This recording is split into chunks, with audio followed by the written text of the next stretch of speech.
saludo a toda la audiencia de Lo Más Trinado que nos está acompañando en Charlas Sanas para un País Enfermo. Los invito a ver el video de hoy, donde estuvimos en Cartago compartiendo con la ciudadanía una nueva conferencia. De aquí nos vamos para Pereira, venimos de Manizales, y un abrazo. Gracias, doctora. Muchas gracias. Igual situación tenemos con los ríos contaminados, con la ausencia de agua potable, un país rico en agua que hoy tiene a su ciudad capital en un racionamiento de agua, y tiene que ver con el Amazonas, porque la madre tierra, como el cuerpo humano, funciona sistémicamente. Si se afecta la cabeza, se afecta el resto del cuerpo. Si afectas el Amazonas, el agua que llega hacia Bogotá por los ríos aéreos, pues no llega y tienes un racionamiento. Pero además hemos construido nuestro país, nuestras ciudades, sin respetar el agua, sin respetar el cauce de los ríos, y el agua siempre recupera su cauce. Construir Bogotá sobre el agua, pavimentando los humedales y satisfaciendo la codicia inmobiliaria de seguir extendiendo esa ciudad, nos ha cobrado las inundaciones. El agua siempre va a recuperar su escenario, pero además tenemos un problema de falta de agua en otras zonas y de falta de acueductos y alcantarillados en el resto del país. Y seguimos hablando de la salud. Estamos hablando de la salud, porque donde no hay plantas de tratamiento de aguas residuales, que es uno de los puntos centrales del plan de desarrollo del gobierno del presidente Gustavo Petro, pues hay mayor consumo contaminante y se producen enfermedades donde tú puedes tener muchos médicos, pero no vas a poder resolver el problema si no intervienes lo que se denomina en el mundo los determinantes sociales de la salud. Y acabo de hablar de los determinantes sociales de la salud a partir de la COPS, a partir del tema ambiental, a partir del cuidado de la madre tierra. Pero ahora que veo los campesinos aquí, otro de los determinantes sociales de la salud es la soberanía alimentaria. No puede ser que en Colombia más de 5 millones de colombianos no tengan sus 3 comidas al día. No puede ser eso. Cuando tenemos tierras fértiles, más de 60 millones de hectáreas cultivables que podrían permitir el autoabastecimiento de alimentos de las grandes ciudades, de Cali, de Bogotá, de Cartago, ¿por qué estamos importando? Alimentos que podríamos producir y exportar, que podríamos tener una industria, una agroindustria como un renglón de la economía, mientras que tenemos entre 12 y 15 millones de campesinos en medio del conflicto armado, de las balas y la persecución de la guerra, algunos de ellos engrosando los cinturones de miseria, precarizados por quienes concentran la tierra de manera legal e ilegal. Tenemos ciudadanos aguantando hambre y estamos importando alimentos que deberíamos estar exportando, y que deberíamos estar exportando porque esos jóvenes que estaban aquí bailando tendrían que ser jóvenes que puedan acceder a la educación superior para participar de una industria, por ejemplo, como la industria de la agricultura en el Valle del Cauca, por ejemplo. Ahí se va a necesitar gente, ahí se van a necesitar ingenieros, se van a necesitar abogados, gente experta en comercio exterior, se van a necesitar campesinos, algunos que estén en el campo, otros que estén en las ciudades generando las cadenas de abastecimiento de la alimentación en las ciudades. Esos jóvenes tienen que tener una oportunidad en un proceso de el logro de la soberanía alimentaria, que es fundamental para la salud, porque es inaceptable que aquí todavía haya mortalidad por desnutrición, y es inaceptable que tengamos mortalidad de niños y niñas y de madres que podrían ser evitadas cuando tenemos la riqueza natural del segundo país más biodiverso del mundo, con una de las tierras más productivas. Y vuelvo, insisto, eso se llaman determinantes sociales de la salud. Y por eso qué interesante que esté aquí el campesinado, con los médicos y con las organizaciones de mujeres que tienen que ver con eso. Y voy a seguir hablando de los determinantes sociales de la salud. El último hecho global que impactó al mundo fue la pandemia. La pandemia arrasó con la vida de más de 150.000 colombianos de los estratos más vulnerables. Por supuesto que la pandemia iba a acarrear muertes, pero muchas de ellas eran evitables. En América Latina fue donde más muertos hubo y eso mostró la vulnerabilidad de nuestro sistema de salud, de un sistema preventivo, la precariedad en la que han sumido nuestro pueblo para no tener las opciones de tener autocuidado porque los sumieron en el hambre o salía a trabajar o me quedaba en el hambre. Les cuento que en ese momento, cuando estaba el presidente Iván Duque, al ver esa movilización de trapos rojos por los ciudadanos que encerrados estaban en el hambre porque vivían de la informalidad, presentamos un proyecto que discutimos en todo el país sobre una renta básica para que el Estado colombiano entregara un ingreso mínimo vital a las personas que estaban en ese momento en esa situación. Construimos una propuesta económica, concreta, financiera de cómo de los impuestos de los colombianos sí se podía pagar, subvencionar la alimentación y apoyar el campesinado en ese momento difícil que aún continúa. Fue derrotado el equipo de Hacienda del gobierno de Iván Duque y ustedes saben qué pasó con ese proyecto de ley. El día que se presentó en el Congreso de la República, desapareció el secretario general, que era el que tenía que agendarlo. Nunca apareció. Y no prefirieron el hambre de nuestro pueblo que ser capaces de destinar los recursos que los tenía el Tesoro Nacional para calmar el hambre. Pero paralelamente sí subvencionaban en casi 37 billones de pesos el ACPM, los combustibles fósiles. Eso sí lo subvencionaron, para eso sí había subsidios para seguir maltratando la naturaleza y para seguir en la combustión del petróleo, favoreciendo minorías, pero no tenían la plata para el hambre. Entonces estamos hablando que esa pandemia nos enseñó a valorar nuestro sistema de salud, nos enseñó a ver nuestra vulnerabilidad como seres humanos. Entonces, en medio de esa sensibilidad frente al sistema de salud, nosotros ya veníamos trabajando 10 años en una propuesta de reforma a la salud. La salud y las pensiones fueron el gran negocio de los años 90. La salud, las pensiones y acabar con la agricultura fue lo que los grandes daños profundos que el proyecto político neoliberal que hoy representan quienes hoy se oponen al gobierno de Gustavo Petro en la década de los 90, cuando hicieron tratados de libre comercio para poner a competir un campesino colombiano que está entre las balas con un hacendado europeo y de los Estados Unidos que recibe millones de euros y dólares en subsidios, sin hacer vías terciarias, acabando con la red ferroviaria del país. Ponen a competir y acaban con el campo en Colombia. Y mientras eso, también hacían la ley 100. Y la ley 100 era aquella promesa de que lo privado, supuesta y presuntamente, manejaba mejor los recursos públicos. E hicieron una falsa privatización pensional y de la salud. Porque cuando uno habla de privatización se supone que hay inversión de capitales privados. Ni los fondos privados de pensiones ni las EPS invirtieron ningún capital privado de nada.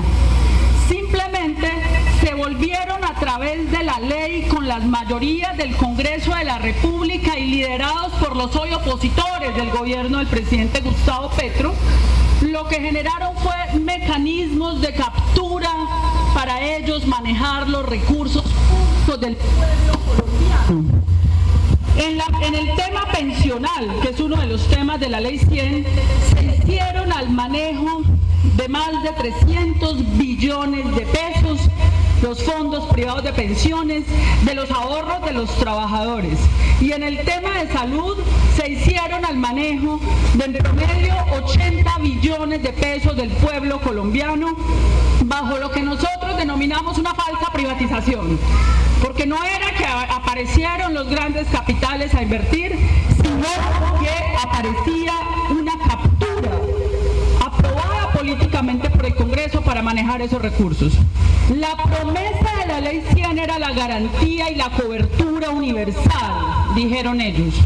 La segunda promesa era que no se iban a robar la plata, que porque supuestamente el Estado era ineficiente y que ellos iban a ser más eficientes.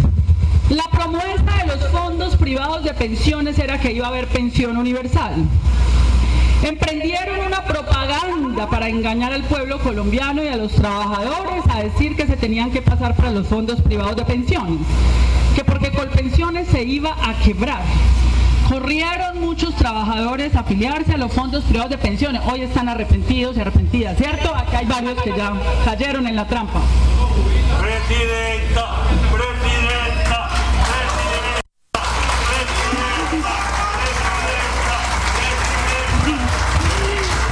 Les cuento que yo no caí en esa trampa. Yo me quedé en Colpensiones. Muchos se fueron allá. Cuando se fueron a los fondos privados de pensiones, oh sorpresa, no son pensionados, se pensionan por porcentajes inferiores, los engañaron, mientras que con los ahorros se hacían autopréstamos a algunos sectores empresariales y especulaban con los recursos de los trabajadores en los Estados Unidos, en las bolsas, y no pensionaban, un sistema de salud que no pensionaba. Y Colpensiones se quedó desfinanciado porque se rompió el principio de solidaridad. ¿Y cuál es el principio de solidaridad? Los que trabajamos, aportamos a Colpensiones y con esos aportes se pensionan el viejo que ya trabajó. Entonces, con los aportes nuestros se financia la pensión del que ya pasó el mundo del trabajo.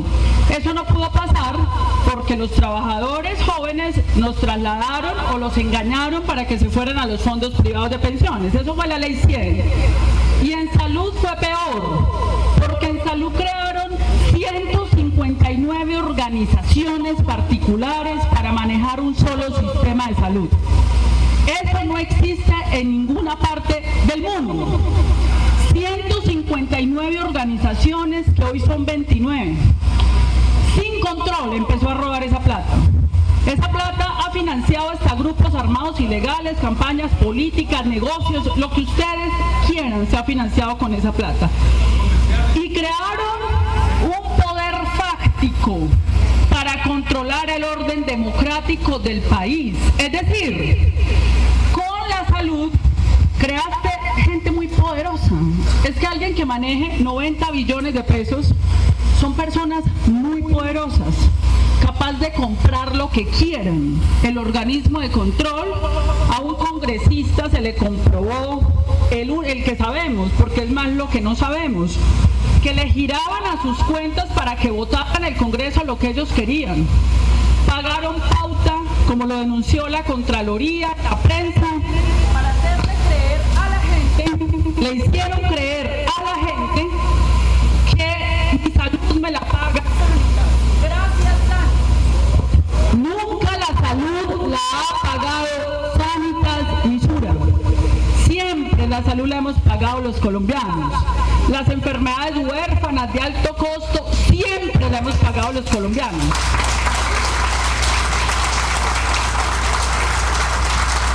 Pero le hicieron creer a la gente que la EPS era la que la atendía. La EPS no atiende al ciudadano, el ciudadano es atendido por una clínica, un hospital, un médico, un trabajador. Ellos se hicieron creer que ellos eran los que atendían. La EPS es una oficina. La última vez que yo vine a Cartago, una veedora denunció que abrieron por allá una oficina para manejar un montón de plata y contratar unas clínicas. Es una oficina para manejar plata de los colombianos y hacer contrataciones. Y por supuesto,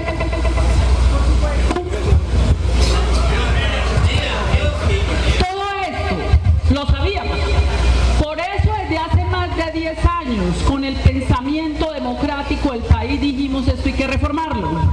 Esto hay que reformarlo y tenemos tenemos que generar una alternativa y nos pusimos a escribir una alternativa, una propuesta que discutimos con las comunidades, con la ciudadanía, y ahí surgió la reforma a la salud.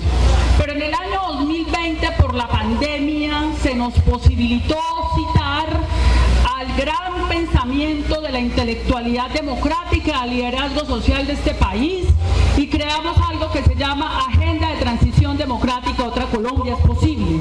10 propuestas para cambiar a Colombia que hacen parte del programa de gobierno Gustavo Petro, que elaboramos a través de una organización que yo presido, Corporación Sur. Y ahí con el movimiento campesino elaboramos una propuesta agraria, elaboramos una propuesta pensional, una propuesta laboral, una propuesta de reindustrialización de Colombia, la propuesta de salud, porque lo que necesitamos es otra Colombia posible.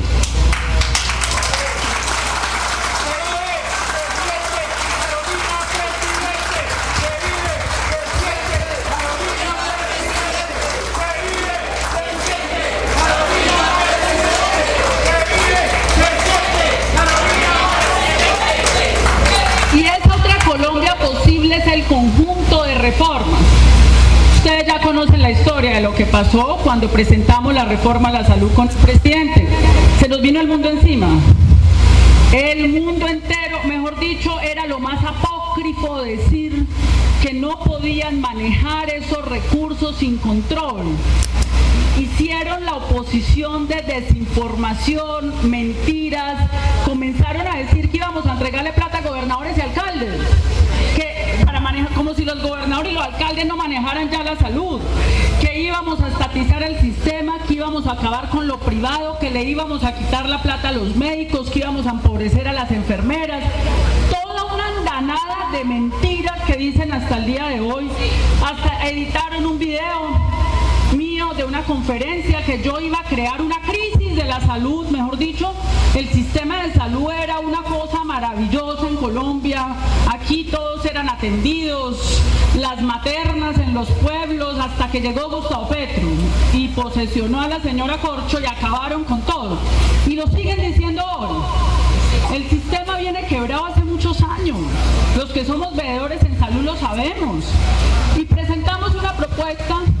Finalmente, ya lo contó la doctora Ana María Soler, de la Federación Médica Colombiana, una propuesta que requirió una concertación importante. Hicimos esa concertación, dijimos por supuesto que hay un problema de correlación de fuerzas, esto es de construir mayorías y acuerdos. La propuesta inicial quedó con el 70% de lo que propusimos, el 30% de lo que ellos plantearon, y finalmente la aprueban. Cuando yo salgo del Ministerio de Salud, entregamos alrededor de 30 artículos aprobados en la Comisión Séptima de la Cámara, y entregamos un acuerdo con los 3 partidos políticos, Liberal, Conservador y la U, para que se pudiera avanzar. De hecho, la Cámara de Representantes votó ese acuerdo, pero luego llegó al Senado y 9 senadores y senadoras de la República sin debate hundieron eso. Sin debate hundieron la reforma y el sistema siguió en caída libre. Siguió en caída libre porque la reforma era para detener la crisis. ¿Y cuál era la crisis? Arrasaron clínicas y hospitales, deben más de 25 billones de pesos, dijeron que tenían 16 billones de pesos en reservas técnicas para respaldar deudas, no los tenían, acabaron con la vida de muchos colombianos y colombianas que tuvieron que irse a la tutela, cerraron 633 puestos de salud en Colombia. Por eso a nosotros nos dicen, es que ustedes van a destruir el sistema, y nosotros les decimos, vamos a construir sobre lo destruido, sobre lo que destruyeron aquellos que hoy se oponen a que corrijamos el problema que ellos generaron. Cerraron y volvieron inviables centros de salud y puestos de salud, infraestructura que está ahí sin ser utilizada, mientras que la gente la mandan a voltear por toda Colombia para que la atiendan. Luego salen a la prensa a decir que no les alcanza la plata, a pesar de que están denunciados porque no aparecen billones de pesos que presuntamente se habrían robado en la pandemia.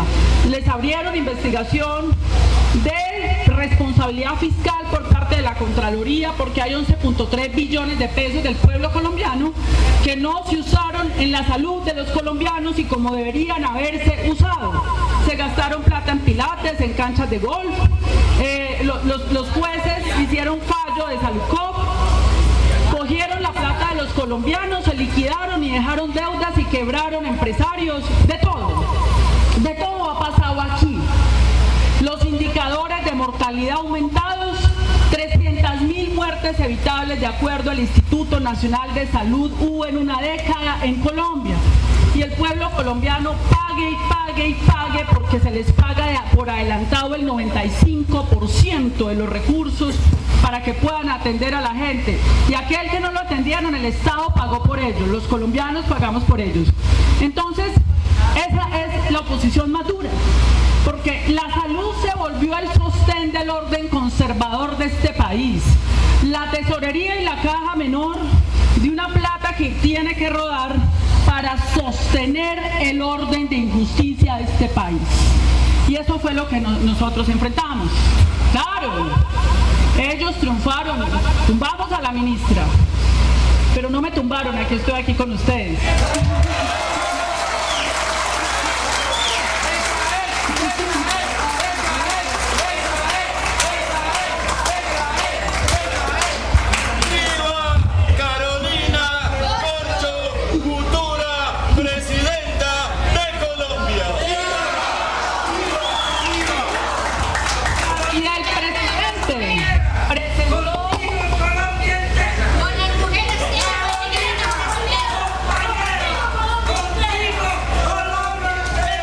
Cambiamos por otro micrófono.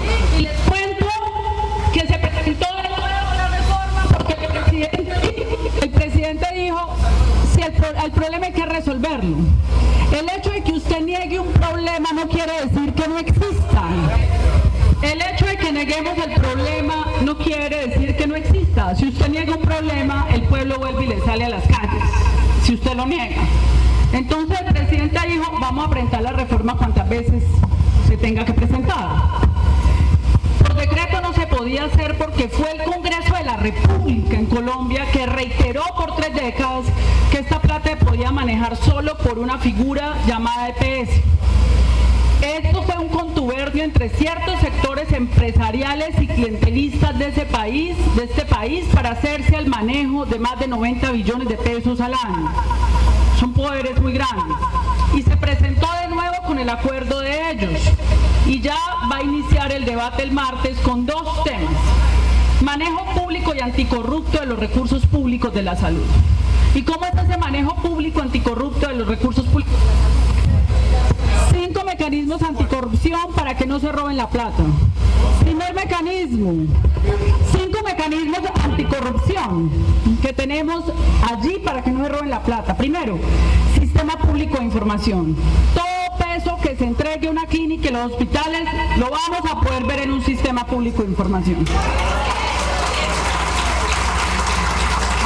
Segundo mecanismo, control social. Se conforman los consejos nacionales y territoriales de salud conformados por la comunidad y las organizaciones para que controlen el flujo de recursos de la salud y para que controlen la salud de la comunidad. Se abriría el Consejo Municipal de Cartago, el Consejo Departamental del Valle del Cauca y el Consejo Nacional de Salud, donde es el propio pueblo organizado el que asume el control social. 2 mecanismos de auditoría. Primera auditoría. Las EPS que funcionan van a convertirse en gestoras y una de las funciones es auditar a las clínicas y hospitales para que no hagan sobrefacturación, para que no inventen pacientes que no existen y se pague lo que tiene que ser. Pero además, esa gestora va a ser auditada por el Fondo ADRES, que es el gran Banco Nacional del Estado, que tiene toda esa plata, que también va a auditar a esa gestora para que el que vaya a robar, que aquí hay mucho astuto que quiere robar, tenga que sortear y superar el mecanismo de información, comprar a toda la ciudadanía en el control social y comprar los auditores. Yo creo que les va a quedar más difícil. Es más difícil ahí que se roben la plata. Eso se llama el manejo público de los recursos públicos para que no pase lo que pasó con las 3 EPS países del suroccidente, donde el propio presidente ya tomó medidas él. Es decir, no puede haber intermediarios cobrando coimas a clínicas y hospitales para que se hagan pagos por parte de EPS intervenidas o no intervenidas. Eso es corrupción. Eso es corrupción y eso no se puede permitir. Yo invito a la ciudadanía del Valle del Cauca que se denuncien estos hechos donde estén pasando y que caiga quien tenga que caer.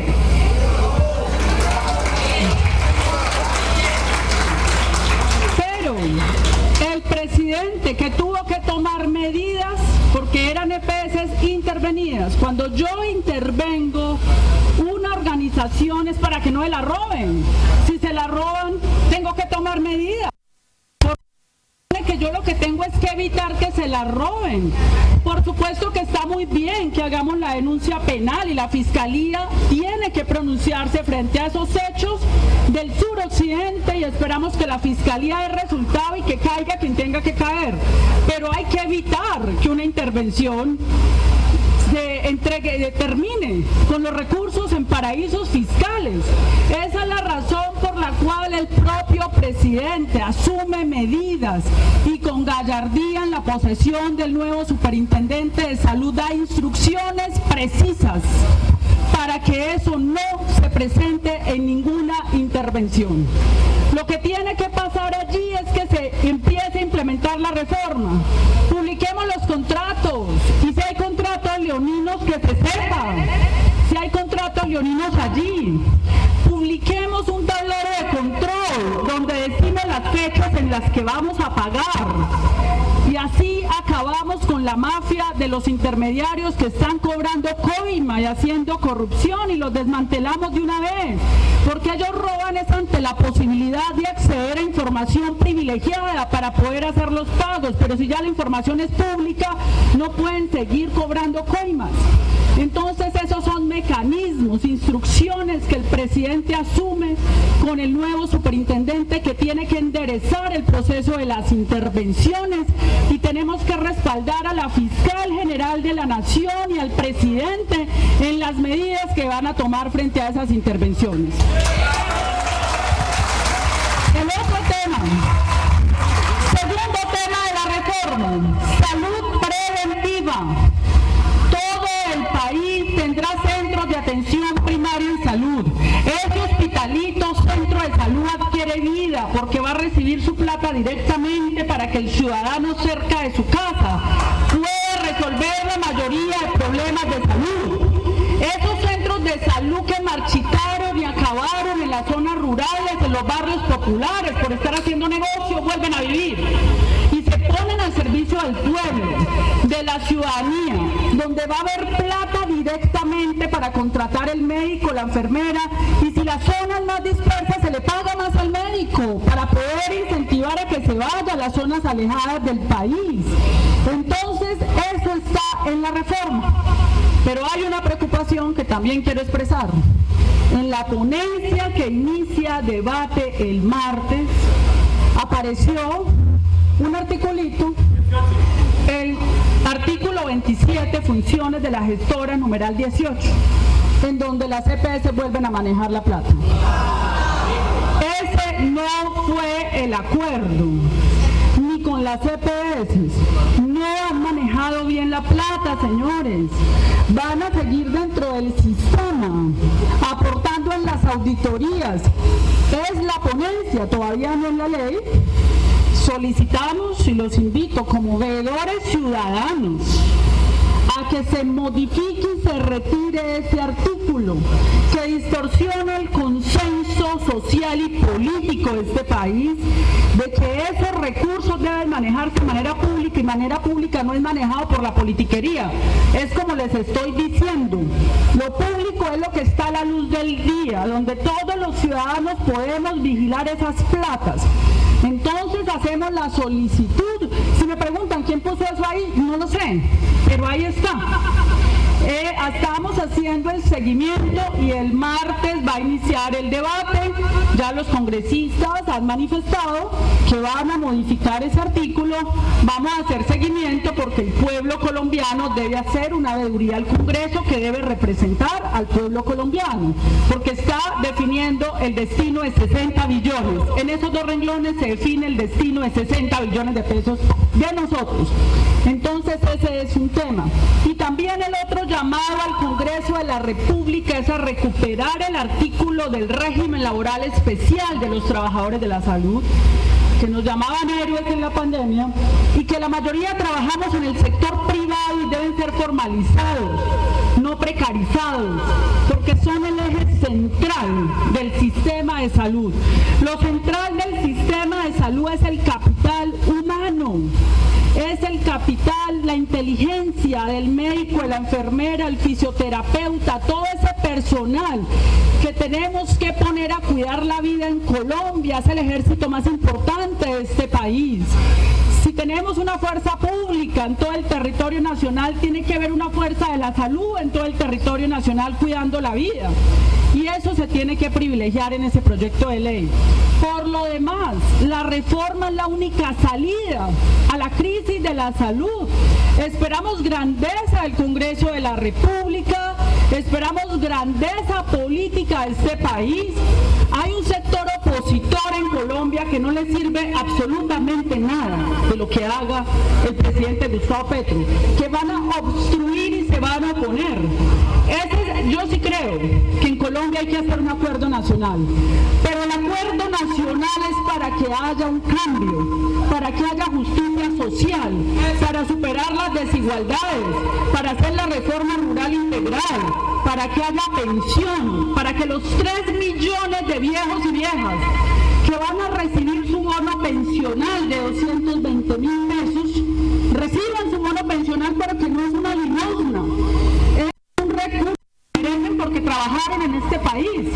¿Cómo puede ser posible que senadoras del democrático estén demandando ante la Corte Constitucional para que no se le entregue 25.000 pesos a un adulto mayor que merece recibir ese recurso como ingreso mínimo? Eso es mezquindad, eso es miserabilismo.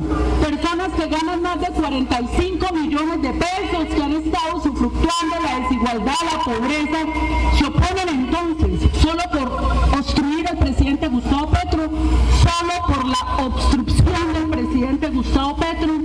Eso me parece terrible. Entonces, en ese sentido, el acuerdo nacional es para dignificar al pueblo colombiano, no como quiere la oposición, que hagamos un acuerdo nacional para que todo siga igual, para que hagamos trampas y cambiemos los nombres, para que hagamos gafapardismo y hagamos una reforma en la salud para que todo siga igual. Eso no es ningún acuerdo nacional. El acuerdo nacional se hace con las mayorías sociales y políticas que quiere la justicia social en Colombia.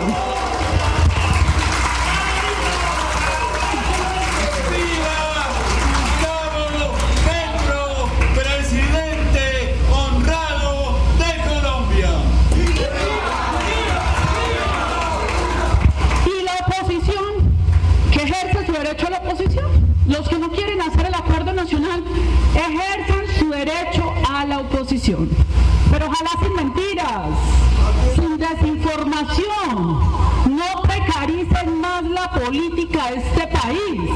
Nos quieren llevar a las alcantarillas del chisme, de la desinformación y la mentira, y les vamos a exigir a que eleven su cultura política, la argumentación. No vamos a bajar a las alcantarillas de ellos. Queremos que haga en Colombia una discusión sobre propuestas y argumentos, sobre la alta política, sobre el bienestar y el interés superior del pueblo colombiano. En ese sentido, ese es el llamado. La oposición de este país ha degradado la democracia.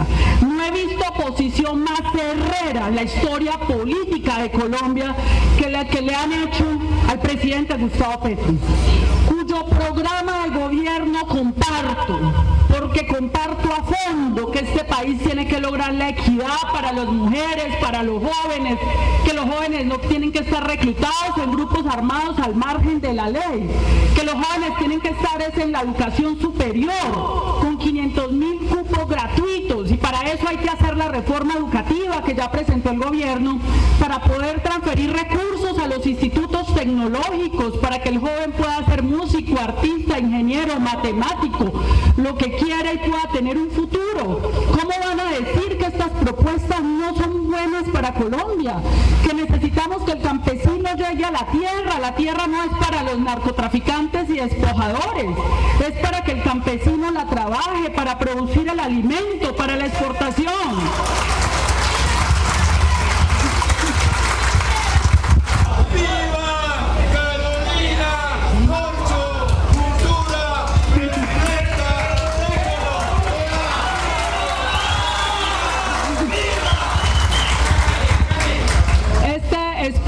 Este alma del Pacífico colombiano y del Valle del Cauca siempre a la vanguardia de Colombia. Se siente acá el espíritu de Cali, de Valle del Cauca, del Pacífico, de Cartago, del sector educativo, de las víctimas de las veedurías en salud que están acá, de los campesinos, de las mujeres que están acá. De las mujeres que requerimos paridad política. Decía Gabriel García Márquez, y quiero terminar con esta frase de Gabo. Gabo decía, frente a la crisis climática, frente a la posibilidad de que la humanidad se extinga, frente a las guerras fratricidas en la historia de la humanidad, frente a esto quizás lo único revolucionario que ya podríamos hacer es que gobiernen las mujeres.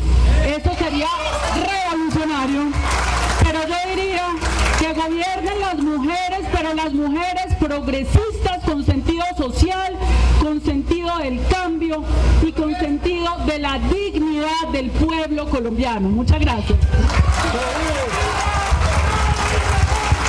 ¡Viva Carolina Corcho!